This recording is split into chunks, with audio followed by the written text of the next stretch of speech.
कविसूर्यनगर आठगड़ दुर्ग प्राथमिक विद्यालय अघटन पिलांकु लैट्रिन सफा करने नहीं एवं विभिन्न परिवेश सफा करने नहीं पिला माने अड़ी बसी से शिक्षयित्री जने सहायक शिक्षयित्री यही ऑर्डर देवा एवं से विभिन्न कार्य लगाइबा एवं एपरिक हाथ गोड़ से फाटी जाइथिबा अभियोग करछन्ति ग्रामवासी माने अभिभावक माने ए नहीं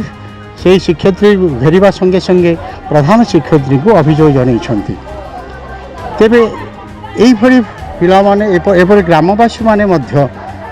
प्रतिक्रियाशील होइछन्ति क्षोभ प्रकाश करी बीओ को जनाइछन्ति बीओ परवर्ती समय ताहा समाधान करिवे बोली सुनाइछन्ति।